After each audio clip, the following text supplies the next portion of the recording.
Well, I just have one announcement that relates to our now, and that's that Emmett Williams next Thursday evening we'll be doing a Kirchvitter's evening reading. Thursday, 7 or 8, we'll announce it Monday, probably in Art Education, ESP Foundation, whatever it's called, building. That's all I have to say. This is Charlemagne Palestine, who gave a concert last night, and we'll be doing a presentation. Well, we're doing our now class now.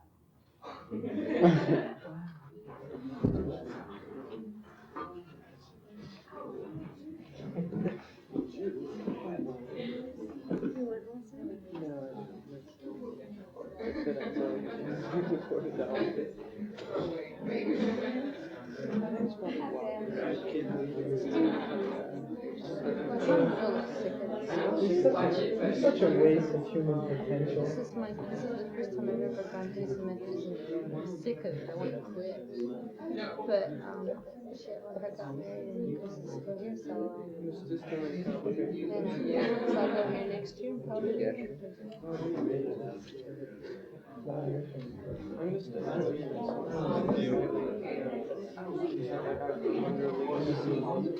I guess since what I'm going to talk about, I think will not be directly related with anything that I did yesterday. If anybody has any questions or anything about the piece last night, I guess this is the best time to ask me, because I don't even know where to begin about that piece. I mean, it's an evolution of it's a new piece. I mean, in fact, it's less than a year old, and I never played the same one twice. There's no electronics involved at all. That was all just an acoustic piano. And I don't know. I'm too wrapped up in that piece to really be able to say anything, far-reaching about it. That's why if somebody has any kind of questions about it, I'll be able to. If not, I'll just. Yeah. The smoke. The smoke. Yeah. Oh, what about the smoke? Was it for you or us? Why? Why do I smoke when I play? Yeah, and the way you smoke. Oh, the way I smoke. I don't know about the way I smoke. I was born with a certain style of doing things. That's why I smoke that way. And what I smoke is like Japanese cigarette called a creta. It's made from cloves. And it's sort of cloves, I think, are kind of like an anesthetic. It makes your mouth feel really smooth and so it makes me a little dizzy. And actually, Japanese gamelan players smoke it a lot and drink rum, which is, I drink cognac. But it sort of puts them in a certain state of suspended animation, which I can't do with harder smoke than that. I lose my sense of reality. I can't sort of be completely like floating just a little above, the ground, without going too far. Right, I can't. But with those, it's just of a certain type. And then cognac, which I always use for my performances, it puts me in just the right level of suspended animation. But that's what It's just started recently that I've smoked while I play. I didn't used to. I guess it's a form of insecurity too. I feel more secure. That's why I bring all my family around. I put them around the piano, and all that stuff. It's very strange to be at an instrument for an hour or two, by yourself. Among people who, sometimes here I know a lot of people because I've been here for years. But sometimes you go to a place and you don't know anybody. So it gives me some sense of, from familiar in order to that I don't freak out. So, cigarette is like right now. I didn't used to smoke so much. Actually, Dale loves to smoke. She makes smoking look so good that I think when I met her, smoking looked so. I had smoked before, here and there, but it never looked so good. But she made it look real good, and so I started smoking more.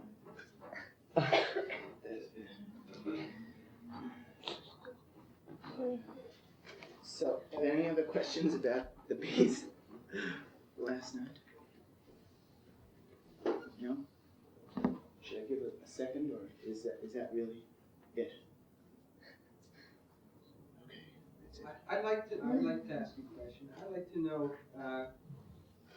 scientifically where some of those sounds came from. It seemed to me that they were more than the sounds that you played. Somehow it was a mixing of sounds, and I'd like to know how that happened. Well, okay, I can do that. Like a piano, first of all, like you're dealing with a string. Right? And piano is made up, like in the middle register and stuff, of 3 strings, and then further down they're thicker and more like this. And then 2. And then like they're never exactly in tune. I mean, I always try to make it that they're never exactly in tune. Because what happens when they're a little out of tune, just slightly out of tune, I mean, you wouldn't even be able to notice, is that they begin, like each sound, like there's a fundamental. Well, I don't know if any, without I'll just throw this stuff out. I don't know how many will catch it exactly if they haven't dealt with it. There are things called, like there's a sound, a fundamental sound, which you hear, like if you play a note, which everybody knows is a note. But then there's this whole other world that's going on above it, which is called the overtones. And they're in a certain proportion above a sound, the overtone series. Like so, and it's in a proportion kind of like 1 to 2 to 3 to 4 to 5. This is sort of like the Pythagorean. So what happens is that if these are a little out of tune, because of the certain things that happen in waves, they read differently. Instead of like reading exactly, they kind of read differently. And because of that, you get all these mixtures here in these waves, which sound different at every moment, like they're in fluid transformation at every moment. And if you play on them with the tension of the mallet, which is like a felted mallet on them, if you play on them, you can bring out, all amplify and intensify any of these readings of these waves that are in fluid transformation. And if you do that, you can almost, in some instruments, get rid of this fundamental note, which you usually hear, and only hear the ones on top. And those are the ones I'm really interested in.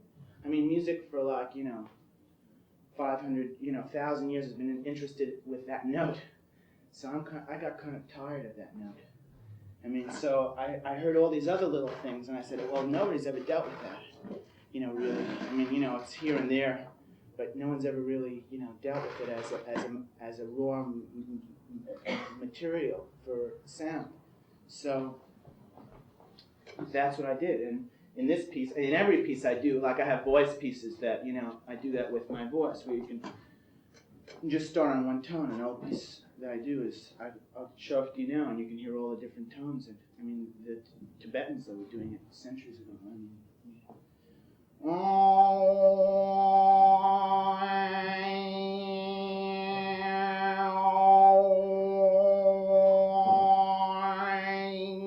like that. All those little lips in there are overtones. It's all one tone. So it's those over things that I was really interested in. So that's what I did with the piano, and the thing that excited me was like, this is my own voice, unamplified, not done any electronics to. This is a piano, a regular, like it's like taking any everyday element that's been used in a certain way and being able to make it, do this magic. To me, is more exciting than trying to do it electronically. Though I do have pieces like that. Does that just occur like with acoustic instruments, or would that occur like with electronic? No, it occurs in every instrument. But what happens is that all music, a lot of music in the past has been made to sort of bypass that. In fact, often, like a lot of instrumental sounds are made to be as like the most, what they consider the mellowest sounds, or sometimes ones that have the most absence of that. It's not a desirable thing in much music, much past music. And it definitely isn't a thing in itself. Never was a thing in itself. It was just a byproduct. Charlemagne, is that something like when you set two notes on a synthesizer and if one's like really slightly off the other one, there's like modulation patterns that develop? Yeah, that's happening here because of things like there's a certain moment, if this kept going, there'd be a certain moment when all of these would be like, if one would be like this and the other one would be like that, and so they'd cancel each other out. And then there'd be a time when both of them were exactly together, and so it would make it like doubly as big really in sound. So sometimes you'll hear it double as loud, and sometimes it'll disappear. So it'll do like that kind of sound. And that's why it's happening, because at a certain point it cancels itself out, and another point it reinforces itself. And it's always in transformation. Does it function at certain notes better than at other notes? No, it's just your perception is different. Yeah. Are you still doing electronic work? Yeah, I'm doing Except now I'm enjoying more. There used to be times when I do a little of this, a little of that, sort of like a sampler. You know, I was doing concerts like that throughout the show. But it was interesting because I'd take one set of elements and then I'd use it in 5 different things. And like you'd see how it transformed from one set of things to another. So I enjoyed that. But now I'm more into like just taking a set of elements and really carrying it to its end, which is like what that piece was last night. The other thing is with the piano, the way the notes, like after you hit a note, the way it fades out. Does this take advantage of any of those kinds of qualities in piano notes, or do you like hit the key again so fast that doesn't interfere at all? No. I take that into account because the first time I play a note, I play it hard. Second time I play a note, so sometimes I just touch it just to so that I play with that decay pattern. You know, it's all. I've been, some things I even do intuitively, but I know I take them into account. And the piece doesn't end until the sound absolutely dies away. I mean, I never take my foot off of that sustain pedal ever, from the beginning of the piece to the end. It's always in constant sustaining. So, any other kind of questions about that? How much about room resonation do you depend on? Oh, it changes the piece completely. Yeah, it changes the piece completely. Well, like last night, I mean, this was a strange case, but I've been doing it more and more lately. There used to be a time when I wouldn't do a concert until I stayed in a place for a week. That was like wherever I did a concert, that was a stipulation, where I could live in the space I was going to do the piece for a week. But then it got a little complicated, and I didn't want to live in those places for a week. I mean, it was really a great selfless cause for the, acoustics and music and blah, blah, blah, and sound. But some of the places I had were cold at night, and I began to get bad dreams, and never had a shower, and I said, oh, this is a great idea, but for somebody else. So then I began to make it shorter, and say, well, maybe in 2 or 3 days, I can well, maybe, I'm getting better at this, Once I practically lived in the Anna Leonowens gallery for a month, and let me tell you, that was one of the things that made it now that I come a few hours before the performance. That was the pits, really. God, at night, I mean, not in the day, it's not in the day, but in the night, oh, is it cold, it's some strange spirits in that place. God, I couldn't believe it. So I don't do that anymore, but I do take that into account. So now I try to find real fast ways to get a sense of what that's about. It's not the same as living in it. I always try to think of the piece as custom made, like a hand to a glove or some to a space and to the situation. I always try to do that, and it's in my conception. So sometimes I do it better than others, depending on if I can stand it. If I can stand, like making it's like a tailor who decides he's going to do a quickie because he really doesn't like to do that kind of thing. Right. Or somebody, who you decide, someone says, well, why don't you just do something? And you find yourself working months on a thing, It depends. This piano piece I like to do in a lot of different spaces in a lot of different ways to see what happens to the piece. It turned out, I think that you heard a really good version of the piece. I really think it was even in my own, I didn't use the piano I usually like to use, which I'm usually given all over Europe. They give me this certain kind of piano that's more resonant than any others. In fact, Steinway, which I was playing, doesn't even allow me to use their instruments anymore. If they won't, like if I go to a Steinway place in any part of the world, they already have me on their list that I'm on their blacklist. Because there were a few articles in the newspaper that put them down. You see, that reviewers spoke to me and I put them down, so I'm on their blacklist. But it was really a good piano, I must admit, after all that. So I do take acoustics very much into, the whole situation, very much into it. Even putting the piano closer in, they had it further out, and I put it on that stage, that thing. In fact, they were going to say that they were going to turn out on the house lights if it went, because it sinks. That thing it was on last night, it sinks. And they said if it went under 6 inches, they have to turn on the house lights so nobody would fall in. Couldn't see. I couldn't figure out why if it would go 6 inches, people would start running from the audience to jump into this hole. But they had decided that was right. Maybe the foundation of the room was based on that. Right? I couldn't figure that one out. But that was what they had decided. Luckily, it didn't happen. We didn't have to deal with it. Are the overtones of an electric piano adequate for what you're doing? No, I don't like any electric instruments that use touch. Because I'd rather just use the electronics pure, which is what my synthesizer is. It has no capacity for, nothing. It's just pure sounds. I use a pure, I try to keep everything in its natural habitat or something like that. And then I try to deal with it there, Just out of curiosity, what kind of synthesizer are you working with? It was designed specially for me. It was designed 3 years ago by, I don't know if anybody's ever heard, there's a Russian composer named Alexander Cherevnin. Well, his son is a great designer of electronic equipment. We worked together for about a year designing my machine in California. In fact, the first place I brought it was here after I had it built. First place I came to was here. That was goes back about 26 months ago. It was in January of 1973. But I brought it here to sort of test it out, and that's why I lived in the gallery for a month to test it out. I had a place. They said I could have the gallery for a month, so that's why I came.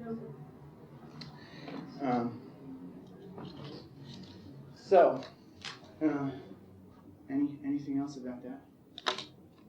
Because then I'm going to get into something completely different, which I feel sort of that I should, though it may seem strange to some that I'll be doing, is that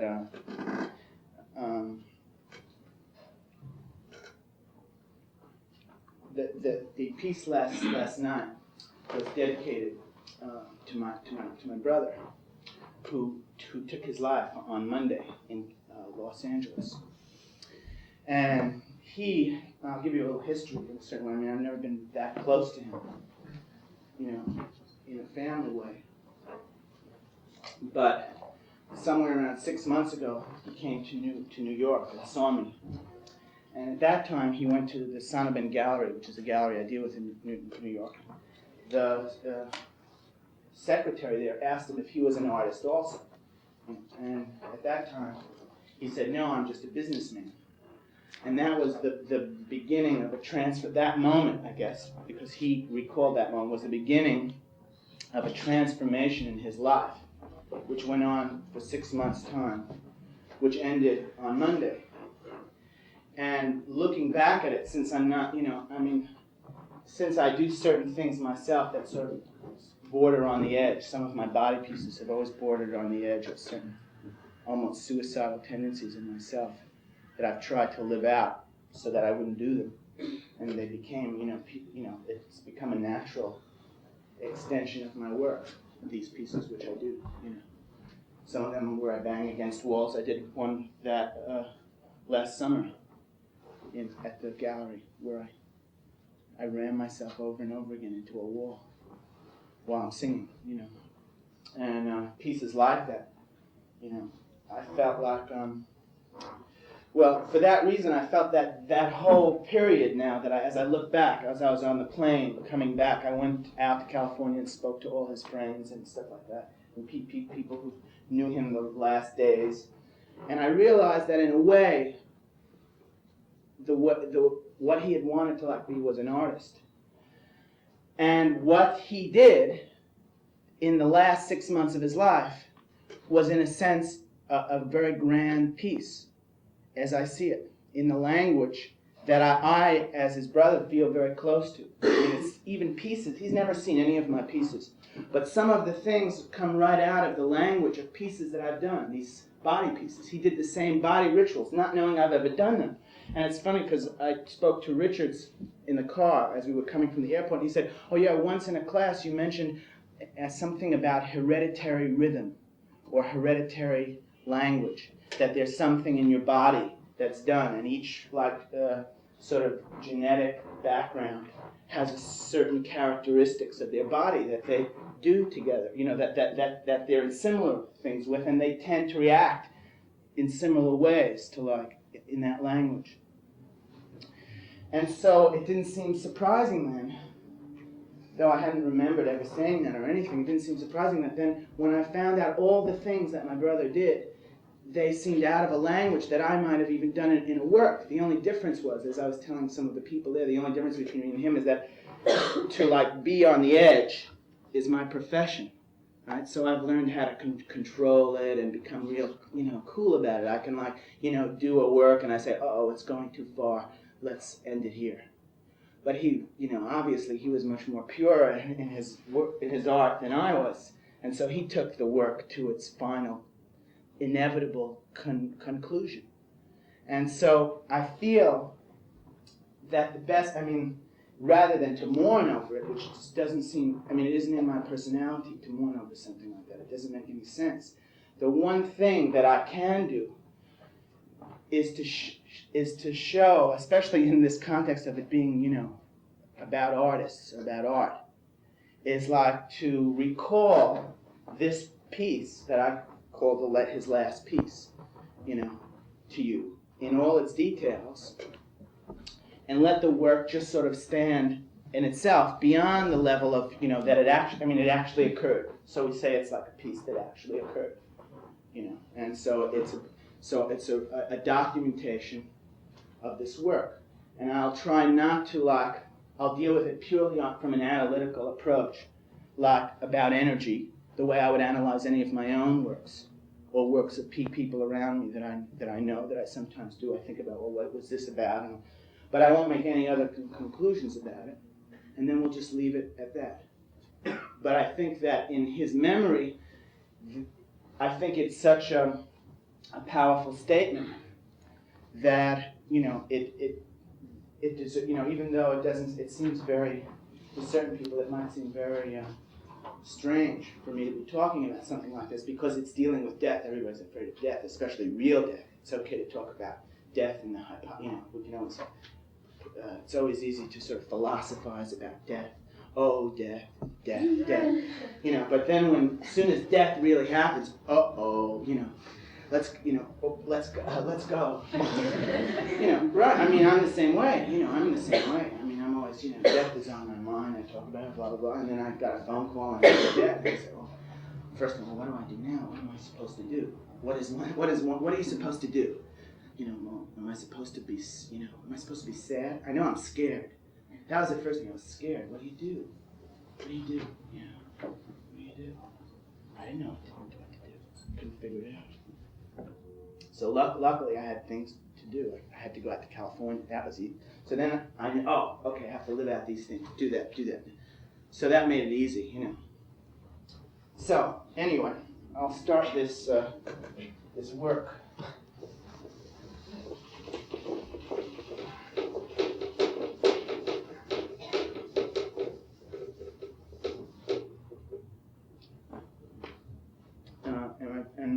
The artist, his name is Howard Palestine. So, somewhere around 6 months ago, I'll recall that part, he decided living in like sort of a middle class background. He was like a salesman of a very high rank in his place. He sold communication systems for inside of big buildings. Like if you have a big office building and you want to call inside instead of having an external like telephone thing, you have internal intercoms and stuff like that. Well, he sold them to like big places. He then he had been married once, and then he had a divorce, and recently, I think about a year or so ago, year and a half ago, he remarried, a woman with 2 children. So he was a father of 2 children, which weren't his, and had a wife, and I went to see him, and he always looked and spoke very, as though he were drained. I had the sense in this, as the beginning of the work session, when I would see him, he looked as though he would sit in a place, he had on his tie and, dressed in a usual businessman outfit.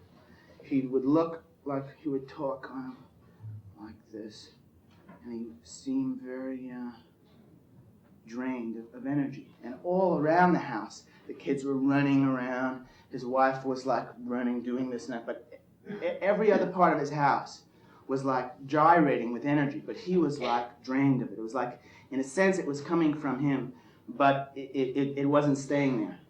So that was up until about 6 or 8 months ago. That was the time that I'd see him in California.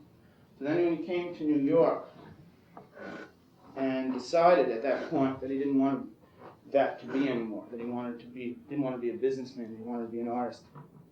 He then decided to become what he thought might be good as a stand-up comedian or an actor or something like that. So he began. I found out, first of all, that that's what he was interested in. I didn't hear from him for 3 months or so. And then one day later, I got a call from my mother saying, the last time that your brother was in New York, what did you say to him? I said, what? What do you mean, what did I say to him? She said, well, he's leaving his wife and his children, and he wants to get a place of his own, and he wants to become an artist, he said. So I figured you must have had something to do with this. And actually, I've never spoken to my brother. I don't know, many people don't know me here personally, but I'm not the kind of, in class, if I was going to an art class, I might say, what I do usually is discourage people from becoming artists. That's usually my way, is that if you're not really set on, what your life is about, that you want to, if it's just a pure fantasy, I say, well, keep it a fantasy and enjoy it, but don't decide to do the everydays of it. Don't pay your rent with it. Don't, it's a job like anything else, and it's not what you think it is, And so that's my way. So I would never have let him believe that it was something that it wasn't. And it was just a choice. He saw my life. He saw these places. He saw that he could be something other than what he was. And he chose it, I think, as much as I could, decide. So that's when I found out of the first, sort of like, here he was in this certain guise, right? Shirt, tie, suit, right? Attaché case, right? And gradually I saw that over the few months from then on, it began to, almost from his body, fall off, almost like a leper or something, like the skin might fall off or something. It began to leave his body, that particular guise, which finally symbolized itself with him actually leaving his family and taking a place in Hollywood, November of this past November. So, to me that was the first aspect of the piece, which was to take a certain element of your life and discard it slowly, in a good way. He did it in a good way. He left his wife the house and money to each person, and so no one was, left sort of hanging. But he gave up that life. then he took a little place, almost like a monastic place in Hollywood, a kind of 1.5 room kind of garret. And he, so maybe the first part is like a shedding. I'll call it like shedding.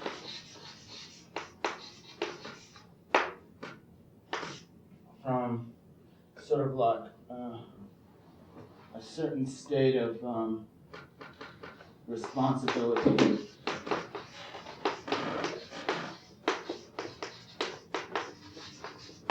to a possible free state, what I would call, like I was saying before, about a state of suspended animation or something. He was now in a suspended state. He didn't have to have or do anything. I mean, and that's what he talked about. I remember once on a phone call, he said, I don't want to do it. Now I just don't want to do anything. I want to wait and see what happens. So, then he began to take lessons, like in all kinds of things, right, as a new student of life. In public speaking, in acting, in singing, and, all the things that if you're going to become a sort of entertainer in the Hollywood plays, that's the kind of people, you learn diction and you learn plays. And I remember he was mentioning about, trying comedies, and he said he was best in comedy and stuff like that, and trying to do stand-up, But he was talking about how he'd like to do it in a different way, and he talked about, it's funny, he talked about Lenny Bruce a lot. It's interesting, he talked about Lenny Bruce a lot. He said he didn't like Lenny Bruce. He thought that Lenny Bruce was always trying to get himself into trouble. I mean, he was always sort of picking on things, and instead of making people feel good about what the problems were and working them out, that he would agitate. And he felt that Lenny Bruce had made himself, get so far away, out, was his own fault. That's what he told me. And so he thought of a comedy where you really did bring out some of the, really like essential like dramas that are going on in society, but without making, trouble in the sense of, personal trouble to the people you're talking to. Instead, winning them through your personality, winning them over to being able to deal with it. So that was his that was his basic philosophy anyway. So that went on, for a while. I don't know what happened. Actually, see, there are certain times I don't know what happened. And there was an interim state. But I remember that each time he called me from then on, which I saw him in New York as well, sometime around Christmas. His energy had revitalized. So it's like all the energy that was, because I have a great deal of energy. He's very much like me. I have an incredible amount of energy. I mean, I can, drink a bottle of cognac one night and be up at 7 the next morning, and I can sleep and work on it. I mean, I'm, at least now in my life, I'm abounding with energy constantly. And he was similar. And what I began to see is that as soon as he left all those things, the energy came back inside him. And so he began to become more energetic, and his hands would go up like this when he talked about something, or on the phone, like he would be talking as fast and as intensely as I'm talking right now. And I could feel that maybe even while he was talking to me, his hands were doing something like this. He was like that. He was a Leo. He was born 5 years earlier than I was, but we were almost of the same general, at least emotional tendencies in a basic way. There were a lot of more ways it was exactly different, but as our lifestyles then show which direction he went, which direction I went, and all that. So, all the energy that had been going out, like I felt, I saw a person, right? And I saw, I felt when I saw him, all this energy was like seeping out in another direction, almost like someone who was, being drained of all this energy. It seemed like now he was in a state where like all of the things were like, he put himself now in a small room, right? Small room. Something like that. And so all the energy was going out and back, out and back, out and back. In fact, the more and more I spoke to him or saw him in New York, he seemed like almost mad with energy.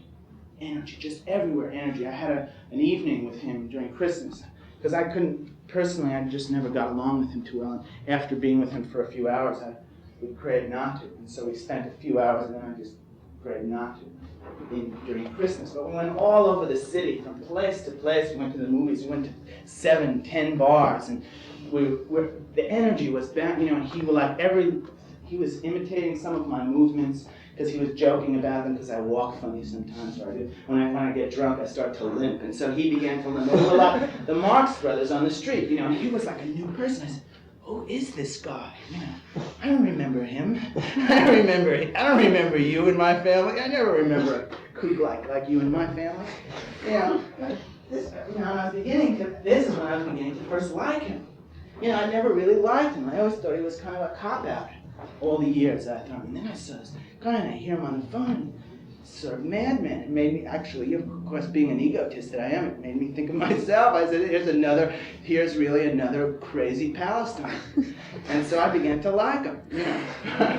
So, I mean, so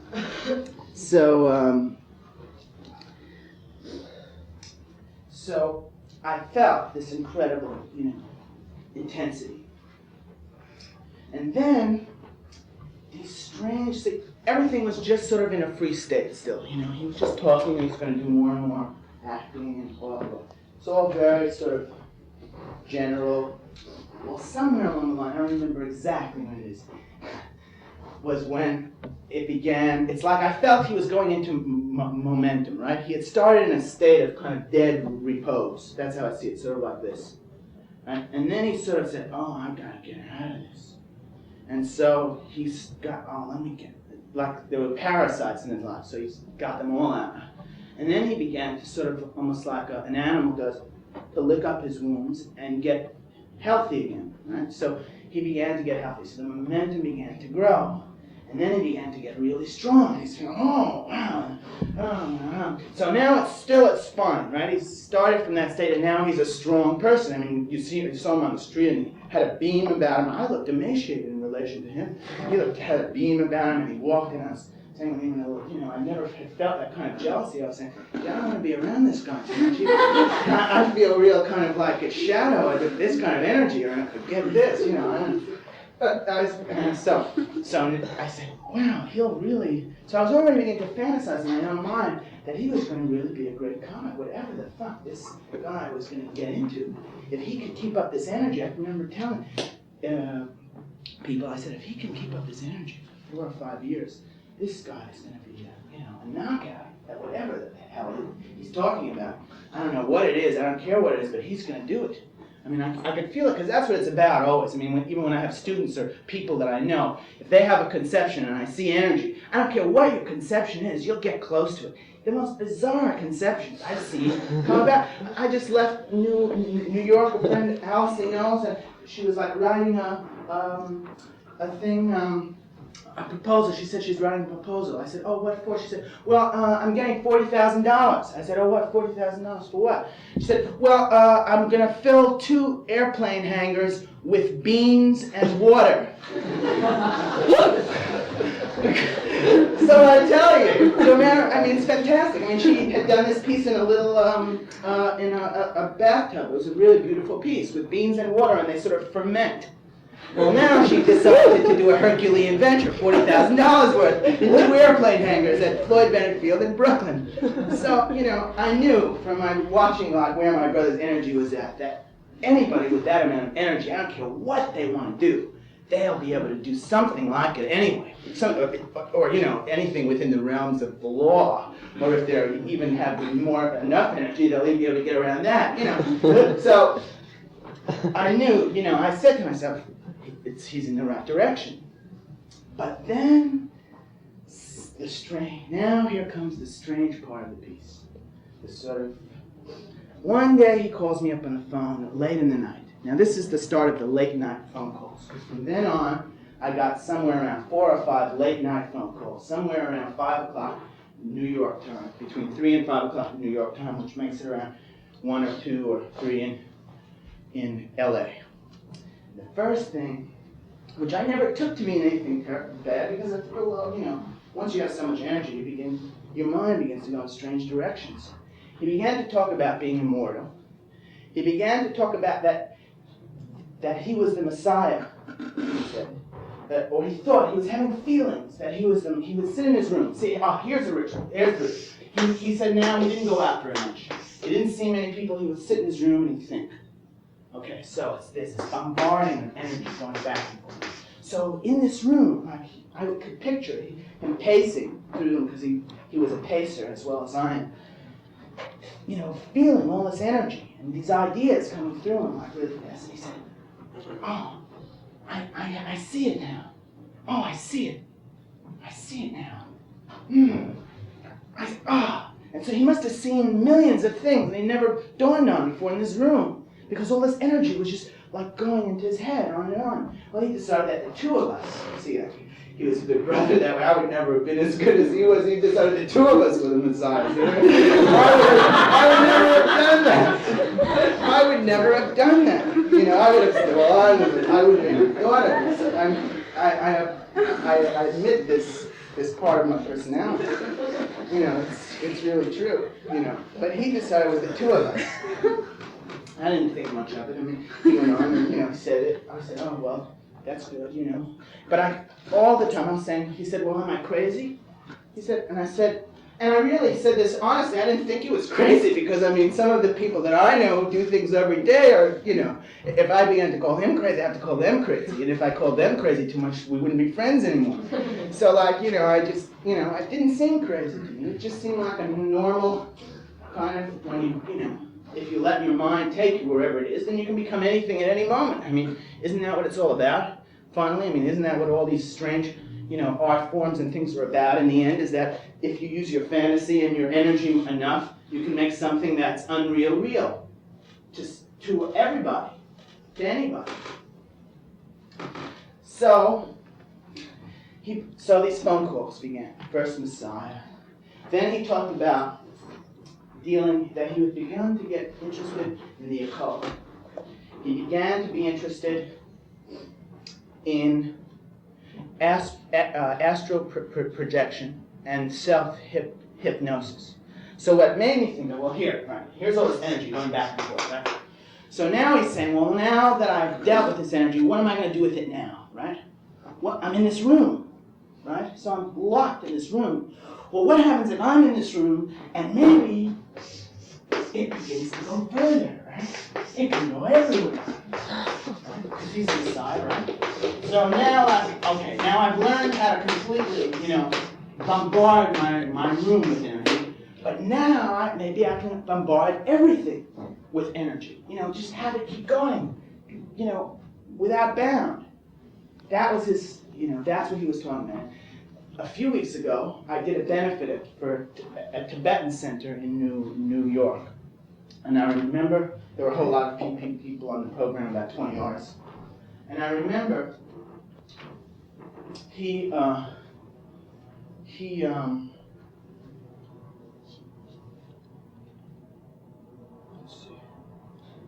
called me up the night before. And he told me that he was doing these things in astral projection, and that the next day, he was starting small, but the next day, he was going to put on a certain kind of shaving lotion. And I would smell it in New York at that time. So I told him, this phone call is costing you a lot of money. At the end, when he started telling me this, I said, this phone call is costing you a lot of money. And he said, you know, okay, right. He said, 11 o'clock. So, I never smelled this shaving lotion unless it was a smell that I wasn't aware of was around. I never smelled it. But then he was talking about he was going to seances and speaking with other dimensions. And so he even called up my mother and he told her that he had spoken to her, but he told her up on Saturday and told her he had spoken to her on Friday. She said, you didn't speak to me. See, so here we start getting at the problem. I mean, you know, is that he had gone too far too soon. Is that he decided that's where that's now we get at the fatal flaw. Is that this energy was fantastic, right? I mean, it's fantastic to have energy. I mean, who could be against having energy, right? Having all these visions and everything, who could be against that? But then he began to believe things happened that didn't happen. And when he was told that they didn't happen, it took him aback. I mean, he was so sure that everything that was going on in his life was happening, that the thought that he had spoken to her and she hadn't spoken to him, even though he heard her, meant that now it was out of the realms of reality. He was really still dealing with reality. He was hoping that he could talk to you or me, like any of us might dream about. I mean, it's things that I've dreamt about, you know, that we would know what each of us is thinking or be able to like deal with each other beyond the level, you know, like that, you know. But that's where the first flaws were coming. So that comes up till about a week before, I guess last week. I'd say that they were up in that place where he thinks he's immortal, where he thought, you know, his mind could travel to other places. He was dealing with self-hypnosis. And generally, I think what I feel was happening, I can sense, is that I feel it's like a giving in and out of energy. And the momentum was beginning to like grow to the point where finally he was beginning to get a little bit, you know, his rationality was being lost. It's like the momentum was just growing and growing, growing and growing. And for a certain point, he was able to like deal with that energy in a certain everyday way. But then it kept going. It just kept going. That's how I see it. It's set into motion, and then it just kept going. And so then he began to like get into the irrational. And then Friday night, this last Friday night, he was in a car accident. That's what I found. Now there are things that I was told about. He was in a car accident, of which he got out all right.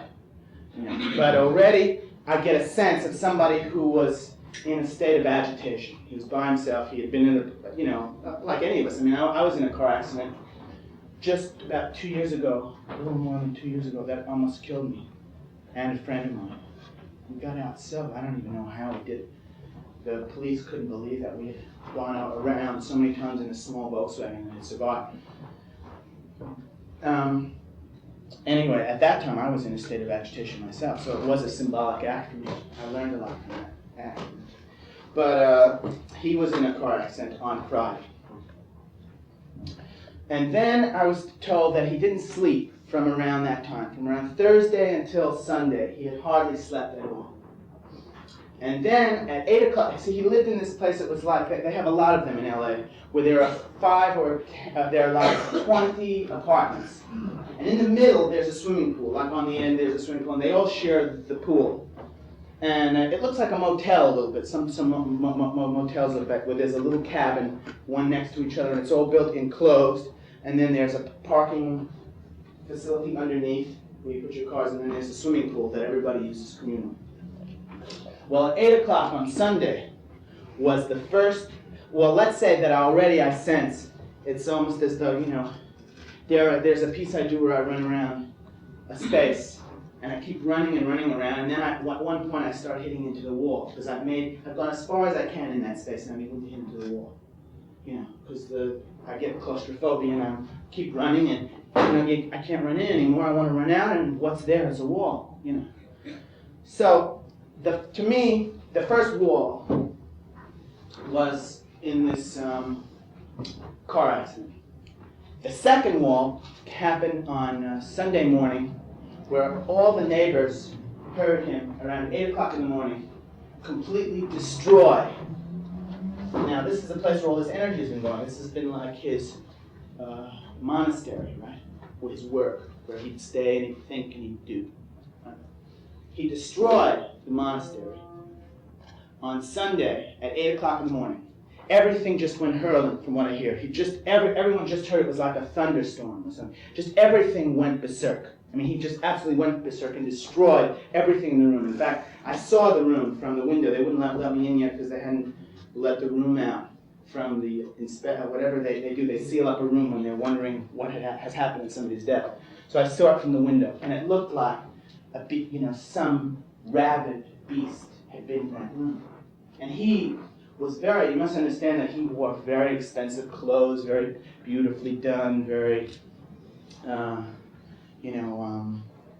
he was very neat and very, so he exploded, and a complete explosion happened on Sunday at 8 o'clock, which is about energy finally unable to deal with itself, becoming destructive. And so he destroyed his own place, his own lair at 8 o'clock. He was then seen at 12 o'clock on the roof of this place, pacing back and forth like this.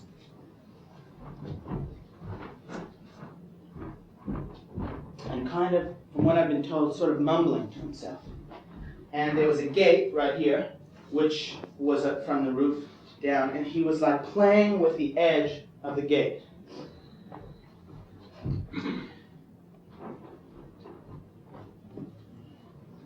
It's very interesting because the week before I had done a piece in this Tibetan center piece. I did a piece where I was on a stage with stairs on all sides that went down. And I just started pacing back and forth. And what I did was I was drunk. I'd gotten very drunk before. And I was doing some sound, but what I was really doing was playing with the edge of that thing. I got as close as I could. I remember even sort of leaning down and just going back and forth. I had my coat on, and I just did this for a few minutes, and then I left. I didn't feel like really doing anything for this band, so I did that and I left. Well, it seems what he was doing was playing with the edge, right? He was on up, agitated on the roof, right? And he's playing with the edge of this thing, looking down, playing against the edge, playing. So the people in the building saw him doing this. They had heard this thing at 8 o'clock in the morning. They got scared. What's happening? So one guy went up and talked to him. He said, well, he didn't say anything specifically. He was talking about life in general. He didn't say anything that was bothering him. But he was obviously agitated. And he seemed to have a little bit the color blue. Color blue. I thought about that for a while. This color blue. From my understanding of what happened, I was speaking with it to somebody who deals with, energy and stuff like that, or a doctor. And I mentioned it in California. They said that usually comes from a loss of air. When you don't have enough air, you begin to turn blue. What I think is that, again, I'm talking about this acceleration of energy. The energy was beginning to get so strong in the swell up of his body that he began to not be able to breathe well. There wasn't enough passageway in his breathing to deal with all the inhalation. I don't know if any of you noticed, even yesterday I was doing with a cigarette. When I'm playing, I begin with a cigarette almost to a fast motion. Well, it seemed like in his energy of what he was doing was so intense that he couldn't sustain enough. There wasn't enough air coming in and out, that whatever that respiratory system is, for his body. So he'd gone beyond the ability, the normal abilities of one's body to respirate naturally. And he was pacing back and forth.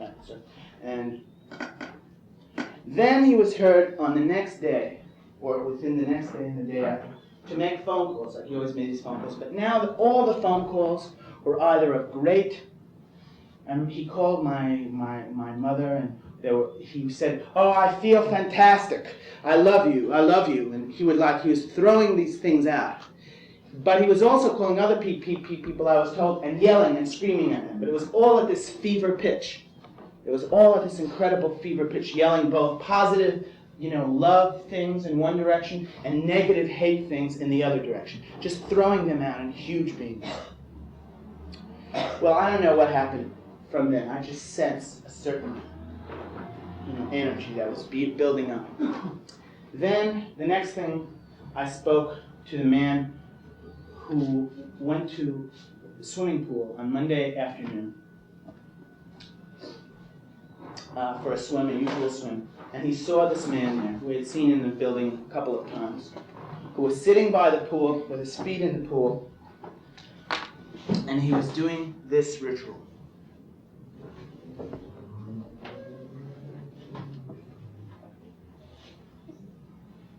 Again, this freaks me out because I have a singing piece, which I've done up until about a year ago, which is about singing while doing this with my face. and I stand in somehow this position while I sing a song, and I guess you notice that the song begins to change, and then I start putting myself in some kind of like St. Vitus stance almost, and the sound just begins to like do that. Well, he was doing this. Another, I mean, it blows my mind.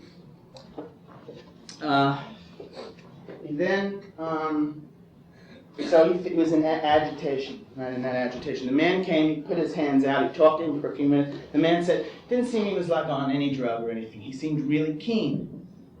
He looked, though, very agitated, but keen. So the man went into the pool, swam for a while. And then he left, like the guy saying, well, goodbye, see you. He left my brother. And he went up to his house. A half an hour later, he and his wife, he said he did some things, he shaved, his wife was taking his bath. He came out, and they were about to go to the bank before it closed. And they looked out over at the pool, and they noticed something sort of floating in the pool. And so they figured, what is this? Is it like a pine tree or something? You know, those big leaves, floating. And they go there, and they see him. They saw this man lying in a position of exact repose. I guess I can't really show you on here, but almost like when you're sleeping on your side and you have your hand kind of like that in complete repose, as when you really feel the most relaxed and safe while you're sleeping. Well, they said that he looked like a baby asleep in the middle of the pool and having drowned. Now, that, in my mind, I mean, so he went back to the moment of purest repose. Purest repose. It amazes me too, because in Cologne I did a piece where I got too drunk while I was doing it with Simone Forti, and during part of the piece, I lie down on my side with my hand like that to just sort of relax. It felt really good. Well, here he was, agitated, and they said that there was no sign that he had tripped into the pool or anything like that. There was no sign in any way that he would. So he just ended it that way, in complete repose in the middle of the pool, as if asleep, almost like they were in a womb, back in the womb. Complete repose. So that's the last element, what I call the last element of the last piece, of his last piece. And he was then taken, and all the other things in life happened. I came out, I went out with my mother, who was supposed to be there, and I actually set it up so I wouldn't be there when my mother and his wife met, because I knew there would be things about legalities, and they'd go fight for his things, which turned out was true, but I was on the plane 15 minutes before they met, because I didn't want to deal with it on this level. I wanted to deal with it purely, and I didn't want to cry about it. I didn't want to be around people crying, saying, why do you do that? And at the same moment, they're saying, well, who gets this? Who gets that? Who gets this? Well, I should get that. No, I gave him that. No, and then they're crying again, right? Oh, terrible, terrible. No, that's mine. No, that's your.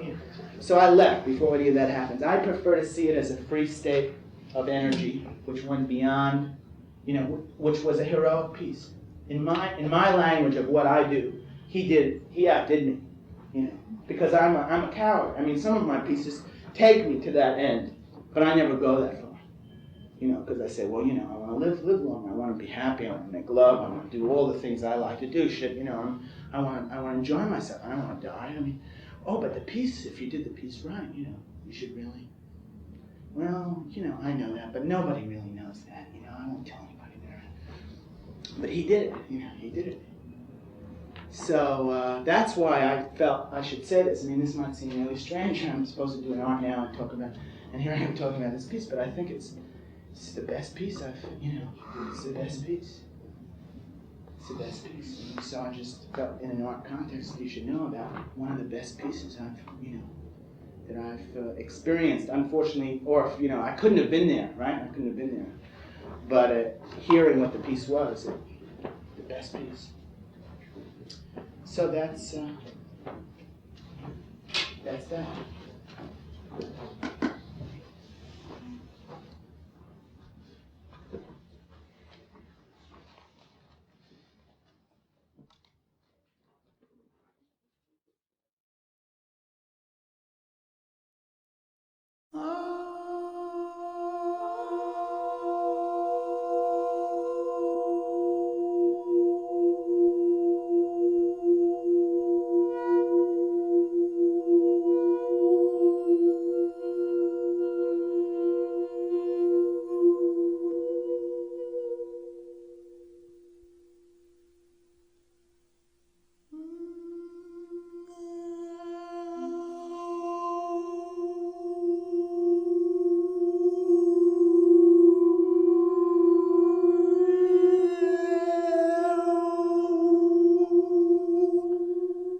Good.